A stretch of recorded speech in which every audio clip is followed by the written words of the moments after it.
Boa noite, meus amigos. Tudo bem? Que bom estarmos mais uma vez aqui no trabalho que nos compete, em nome de Jesus. Estudando os livros da coleção Fonte Viva, psicografado por Chico Xavier e ditado por Emmanuel, esse amigo de sempre. Que os nossos amigos espirituais nos abençoem e nos inspirem na hora do trabalho. A todos nós, né? Nos abençoe nos nossos caminhos, nas nossas lutas. Estamos sempre unidos com Jesus. Assim seja, meus irmãos. A questão que nós vamos estudar hoje está no livro Fonte Viva e denomina-se Solidão. O presidente, porém, disse: mas que mal fez ele? E eles mais clamavam, dizendo: seja crucificado. Está em Mateus 27, 23. À medida que te elevas, monte acima, no desempenho do próprio dever, experimentas a solidão dos cimos e incomensurável tristeza te constringe a alma sensível. É verdade. Quanto mais nós caminhamos, nós subimos, os nossos companheiros se afastam de nós, ou já subiram e seguiram adiante, ou ficaram na retaguarda. Enfim, há um momento na nossa trajetória em que encontramos a solidão dos cimos e uma incomensurável tristeza que nos constringe a alma sensível. Faz parte da trajetória. E prossegue Emmanuel: onde se encontram os que sorriram contigo no parque primaveril da primeira mocidade? Onde estão eles? Será que algum de nós, já na subida dos cimos, ou seja, beirando o inverno, será que nós sabemos aonde se encontram aqueles que compartilharam conosco no parque primaveril, como diz Emmanuel, a primeira mocidade? Será que nós sabemos onde estão, como estão? Será que eles se lembram de nós? Enfim, fazem parte da nossa vida? Temos que nos perguntar isso. É importante, né? Prosseguindo. Onde pousam os corações que te buscavam o aconchego nas horas de fantasia? Onde estão? Ainda estão encarnados, já desencarnaram, moram em outras cidades, habitam outros locais, enfim, onde estão aqueles que buscavam conosco as horas de fantasia?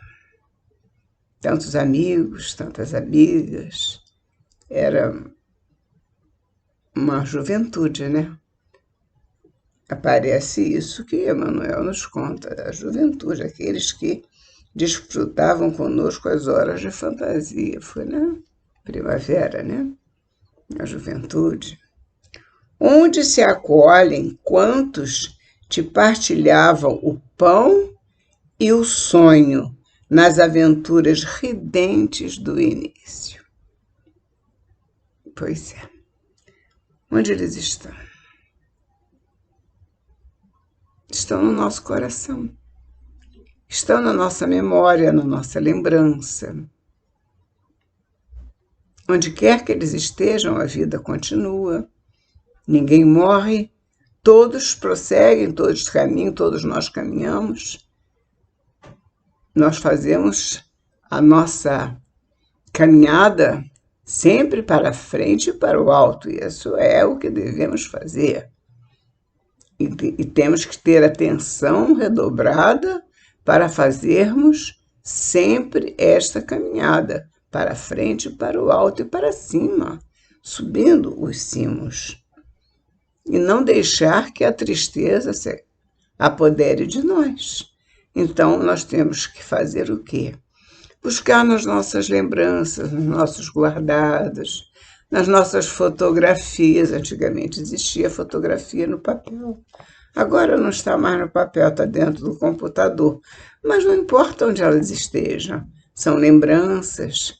O amigo não está mais aqui conosco, já partiu para a espiritualidade, mas ele continua dentro do nosso coração, dentro da nossa vida, que ainda estamos encarnados, guardados nos nossos corações. E prossegue Emmanuel. Onde se acolhem quantos te partilhavam o pão e o sonho nas aventuras ridentes do início? Certo, ficaram. Ficaram no vale, voejando em círculo estreito, à maneira das borboletas douradas que se esfacelam ao primeiro contato da menor chama de luz que se lhes descortine à frente. Ficaram. Muitos não seguiram conosco. Muitos ficaram.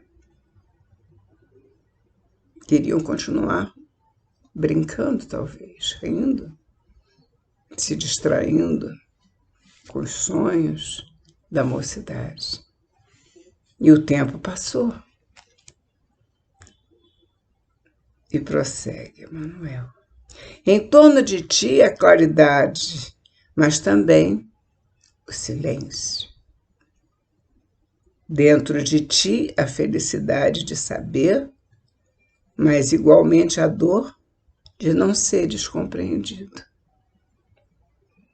Porque o crescimento nos traz essa verdade. Nós aprendemos, nós crescemos no saber. Mas muitos dos nossos companheiros não crescem igualmente. Ou muitas vezes somos nós que estamos na retaguarda e não eles. E esse desencontro realmente cria dentro de cada um de nós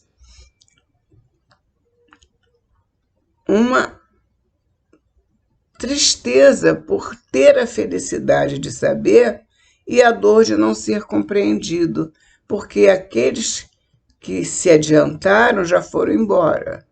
E os que se atrasaram não compreendem aquilo que você já sabe. Então existe um desencontro. E nesse desencontro entra a solidão. Então é possível que isso aconteça, mas também é muito possível que nós possamos ocupar o tempo da solidão. E isso nós vamos ver mais adiante, né? Vamos continuar estudando Emmanuel, não deixa nada passar. Tua voz grita sem eco e teu anseio se alonga em vão. A solidão chega, porque dentro de ti a felicidade de saber existe, mas existe igualmente a dor de não seres compreendido, como disse Emmanuel. Então a tua voz grita sem eco e teu anseio se alonga em vão. Você deseja muito encontrar pessoas, encontrar situações, quem sabe até voltar ao passado, recordando momentos que foram tão felizes. Aparentemente eram felizes, né? Então, era o momento da mocidade.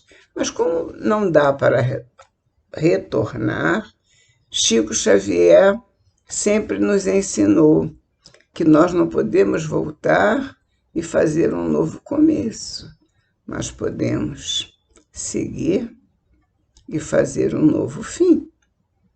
Podemos mudar essa situação para frente. Não podemos voltar, mas podemos prosseguir e modificar as coisas que estão por vir. Entretanto, diz Emmanuel, entretanto, se realmente sobes, Que ouvidos te poderiam escutar a grande distância?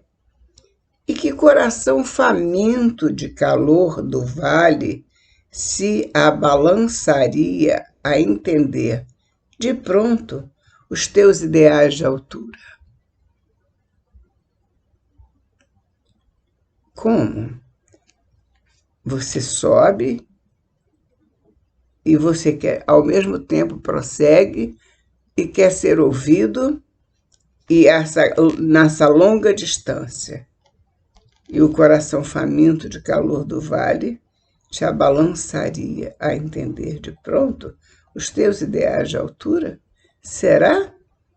Os seus ideais de altura nem sempre estão ao alcance dos ideais de outros irmãos.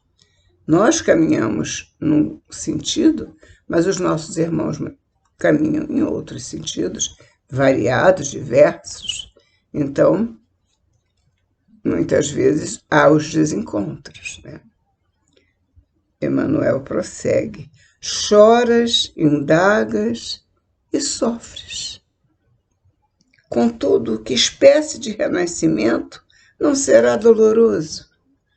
Todo renascimento é doloroso. Então, o renascimento para nós de uma nova vida em pleno inverno é um renascimento, porque tudo muda, tudo se transforma. A vida é uma permanente transformação. A encarnação existe para isso, para o progresso, para a luta, para crescimento. E qual o crescimento que existe sem dor? Todo crescimento implica numa dor. Por isso Emmanuel disse, todo renascimento não será. Contudo, que espécie de renascimento não será doloroso? A ave, para libertar-se, destrói o berço da casca em que se formou. A ave, para libertar-se, destrói o berço da casca em que se formou. Foi exatamente a casa dela. Ela tem que destruir para se libertar. E a semente, para produzir, sofre a dilaceração na cova desconhecida. Ela tem que romper a cova. Romper para se libertar também a semente. Portanto, a solidão com o serviço aos semelhantes gera grandeza. É verdade. A solidão em si, só, ela dói, ela faz sofrer. Mas se você usa a solidão para servir, para ser solidário, você vai deixar de ser solitário para ser solidário, diz a doutrina espírita com sabedoria. Nós não seremos solitários, seremos solidários se quisermos buscar esta fonte de serviço em pleno inverno. Existe serviço em todas as épocas do ano. Não pense que depois que é no inverno não há serviço a se fazer. Sempre haverá. Em nome de Jesus, o trabalho é uma lei de Deus. E aquele que pode trabalhar deve fazê-lo, principalmente para afastar a solidão. E prossegue Emmanuel. A rocha que sustenta a planície costuma viver isolada. A rocha que sustenta a planície costuma viver isolada. E o sol que alimenta o mundo inteiro brilha sozinho. Ele não para de brilhar. E nem por isso brilha menos, porque está só. Ele brilha com todo o esplendor e nos aquece e nos ilumina, o brilho do sol. E a rocha que sustenta a planície, ela vive isolada, mas ela sustenta a planície. Ela é grande, ela é poderosa, não importa se ela está isolada. Ela pode servir, ela é útil. Não é? Assim também o sol. Ele brilha sozinho e é útil, muito útil. Não existiria vida se não existisse o sol. A vida precisa do sol. Portanto, continua Emmanuel, não te canses de aprender a ciência da elevação. A elevação é uma ciência, diz Emmanuel. E essa ciência a gente tem que aprender, porque temos todos o compromisso de crescer para o Pai. Porque a nossa destinação é, além da excelsitude, é a angelitude. Essa é a nossa destinação. Portanto, crescer dói, renascimento dói, sim, mas a ciência da elevação é preciso ser aprendida. Não te canses de aprender a ciência da elevação. Precisamos crescer e saber crescer, para não perder o fruto. Porque às vezes plantamos, mas não cuidamos e perdemos o fruto. Então temos que crescer com consciência, sem prejudicar ninguém. Crescer para nos beneficiar sem prejudicar a outros, se possível ajudar a outros nesse crescimento. Sempre podemos na estrada dar a mão a alguém. Continuando. Lembra-te do Senhor que escalou o Calvário de cruz aos ombros feridos. Lembra-te do Senhor que escalou o Calvário de cruz aos ombros feridos. Ninguém o seguiu na morte afrontosa, à exceção de 2 malfeitores constrangidos à punição em obediência à justiça. Apenas 2 malfeitores seguiram Jesus. Naquele grande momento, Jesus estava totalmente sozinho. Nem por isso, após a ressurreição, deixou ele de buscar a sua ascensão rumo aos amigos que ficaram na retaguarda, porque precisavam dele. Nós precisamos dele até hoje. E ele não foi embora sem nos deixar com segurança. Estarei convosco até o final dos tempos. Estarei convosco sempre. E ele está conosco. Ninguém o seguiu na morte afrontosa, à exceção de 2 malfeitores constrangidos à punição em obediência à justiça. Recorda-te dele e segue. Não relaciones os bens que já espalhaste. Não relaciones. Confia no infinito bem que te aguarda. Angelitude, o Pai Celestial. Não esperes pelos outros na marcha de sacrifício e engrandecimento. Ao contrário, ajuda se puderes. Mas não espere pelos outros para que te ajudem a subir. E não ouvides que pelo ministério da redenção que exerceu para todas as criaturas, o divino amigo dos homens não somente viveu, lutou e sofreu sozinho, mas também foi perseguido e crucificado. Ainda disse: Pai, perdoa-os. Eles não sabem o que fazem. Jesus esteve conosco e está conosco. Jesus é o nosso companheiro de todas as horas. Portanto, vamos nos esforçar para fazer o que ele nos pede. Ama o teu próximo, como a ti mesmo, e segue adiante. Vem e segue-me. Assim seja. Obrigada, Senhor, pelo teu amor. Até a próxima semana, se Deus quiser.